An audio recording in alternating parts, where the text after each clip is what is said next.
비트코인, 요즘 정말 많이 듣는 단어죠. 근데 은행도 없는데 어떻게 돈을 주고받는다는 건지 솔직히 좀 헷갈리잖아요. 걱정 마세요. 오늘 제가 이 복잡해 보이는 기술의 속살을 아주 쉽고 간단하게 쏙쏙 이해되게 설명해 드릴게요. 자, 오늘 우리가 함께 살펴볼 내용들입니다. 은행 없이 돈을 보내는 게 가능하냐? 이 질문에서부터 시작해서요. 공개 장부, 디지털 퍼즐, 그리고 보상까지. 마지막엔 이 모든 게 어떻게 하나의 시스템으로 딱 맞아떨어지는지 보게 될 텐데요. 이 순서대로 따라오시면 비트코인이 이런 거구나 하고 무릎을 탁 치시게 될 겁니다. 네, 그럼 첫 번째 주제부터 시작해 볼까요? 은행 없는 돈이라. 이게 대체 무슨 말일까요? 비트코인이 풀려고 했던 바로 그 근본적인 질문이 뭔지 여기서부터 이야기를 풀어가 보겠습니다. 자, 바로 이겁니다. 생각해 보세요. 인터넷으로 친구한테 돈을 보낼 때 우리는 당연히 은행을 거치잖아요. 왜 그럴까요? 은행이 중간에서 이 돈은 이제 친구한테 갔으니까 다시는 못 써 하고 딱 정리를 해주기 때문이에요. 이걸 이중지불 문제라고 하는데요. 만약에 제가 가진 디지털 돈 10,000원을 A한테도 보내고 B한테도 보낼 수 있다면 완전 난리가 나겠죠. 비트코인은 바로 이 문제, 즉 은행 같은 중개인 없이 어떻게 이중지불을 막을 것인가에 대한 해답을 찾으려는 시도였던 겁니다.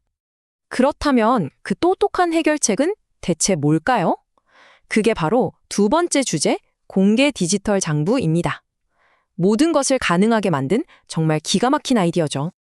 네, 그 해답의 이름은 바로 블록체인입니다. 들어보셨죠? 어렵게 생각할 거 전혀 없고요. 그냥 전 세계 모든 참여자가 똑같은 거래 장부를 하나씩 나눠 갖고 함께 쓴다고 상상해 보세요. 누구 한 명이 주인인 게 아니라 우리 모두가 주인이 되는 거죠.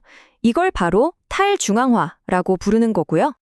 이걸 모두가 함께 쓰는 디지털 노트라고 생각하면 이해가 정말 쉬워요. 거래가 생길 때마다 노트의 한 페이지, 이걸 블록이라고 부르는데요. 여기에 차곡차곡 기록을 합니다. 그리고 중요한 건 이 페이지들이 한번 딱 쓰이고 나면 강력한 쇠사슬 같은 걸로 이전 페이지랑 꽝 하고 연결이 돼요. 그래서 절대로 누구도 내용을 지우거나 바꿀 수가 없는 거죠. 이게 바로 블록체인의 핵심, 투명하고 위조가 불가능한 이유입니다. 자, 그럼 실제 거래가 어떻게 이루어지는지 한번 볼까요? 먼저 제가 여러분께 돈을 보내려고 해요. 이게 1단계. 그럼 이 거래는 다른 사람들의 거래랑 같이 한 묶음, 즉 하나의 블록으로 만들어져요. 2단계죠. 그 다음엔 이 블록이 여러분, 새로운 거래가 생겼어요 하고 네트워크 전체에 쫙 알려집니다. 3단계. 그럼 네트워크에 있는 수많은 사람들이 이 거래 문제 없나? 하고 다 같이 검증을 해요. 이게 4단계. 그리고 마침내 모두가 오케이 하면 이 블록이 기존의 체인에 철컥 하고 연결되면서 영원히 지워지지 않는 기록으로 남게 되는 겁니다. 근데 여기서 궁금한 점이 생기죠. 아니, 주인이 없다면서요. 그럼 대체 누가 이 힘든 일을 하면서 장부에 새로운 페이지를 추가해 주는 걸까요? 그쵸? 그 비밀이 바로 세 번째 주제, 거대한 디지털 퍼즐에 숨어 있습니다. 그 일을 하는 사람들이 바로 채굴자 또는 마이너라고 불리는 사람들입니다. 근데 이름 때문에 오해하면 안 돼요. 삽들고 금 캐는 게 아니고요, 실제로는. 전 세계에 흩어져 있는 수많은 디지털 회계사들이라고 생각하시면 딱 맞아요. 이분들이 거래가 진짜인지 검증하고 장부를 업데이트하는 아주 중요한 역할을 하는 거죠.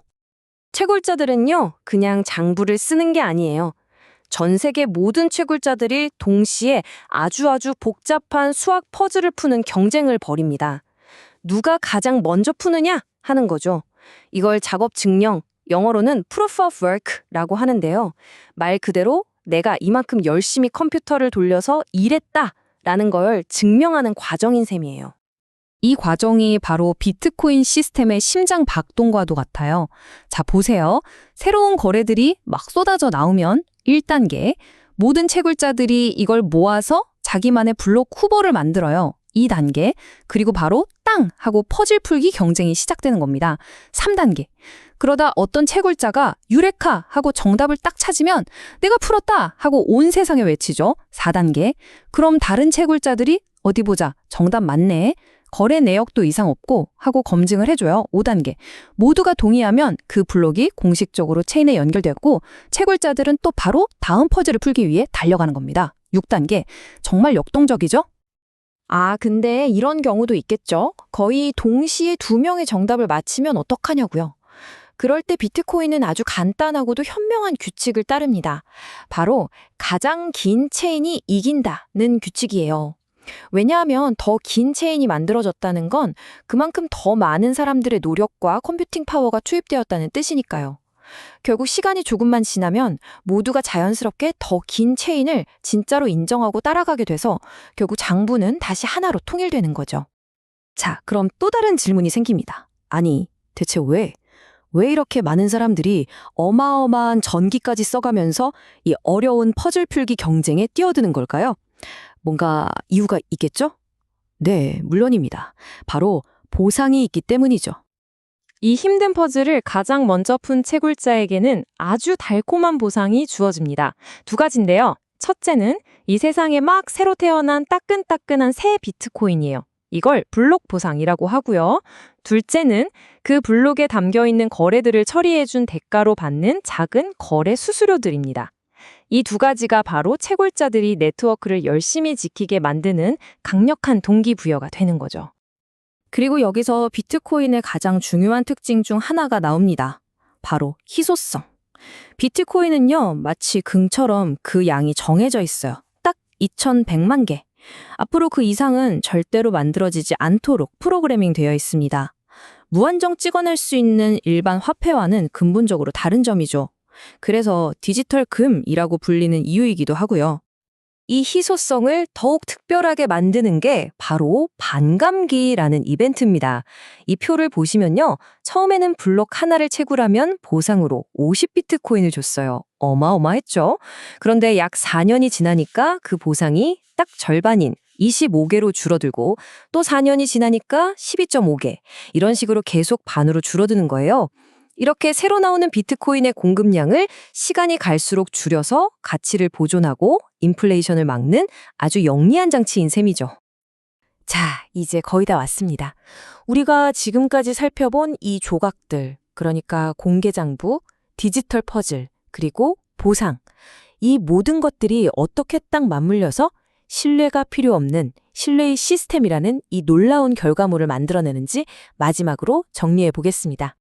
이 표가 모든 걸 한눈에 보여주네요. 왼쪽에 전통적인 은행 시스템을 보세요. 모든 걸 중앙기관이 관리하고 우리는 그 기관을 믿어야만 하죠. 참여하려면 허락도 받아야 하고요. 하지만 오른쪽의 비트코인은 정관대입니다. 관리 주체가 없고 그 누구도 믿을 필요가 없어요. 오직 수학적인 증명과 다수의 합의로만 작동하죠. 누구나 참여할 수 있고 모든 거래는 투명하게 공개됩니다. 정말 완전히 다른 세상이죠? 핵심만 다시 짚어볼까요? 첫째, 모두가 함께 쓰는 공유장부가 투명성을 보장하고요. 둘째, 엄청나게 어려운 작업 증명 퍼즐 풀이가 해킹을 막는 강력한 보안 장치가 됩니다. 셋째, 경제적 보상이 사람들을 네트워크에 계속 참여하게 만들고요. 마지막으로 2100만 개라는 제한된 공급량이 가치를 지켜줍니다. 이 4개의 기둥이 모여서 은행 없이도 돌아가는 견고한 시스템을 만들어낸 겁니다. 그래서 이런 말이 있는 겁니다. 비트코인 채굴자가 없다면 비트코인도 없다. 정말 그렇죠? 채굴자들은 단순히 돈을 쫓는 사람들이 아니라 이 거대한 비트코인 네트워크를 떠받치는 기둥이자 보안관이자 회계사인 셈입니다. 그들의 역할이 정말 절대적이라는 거죠.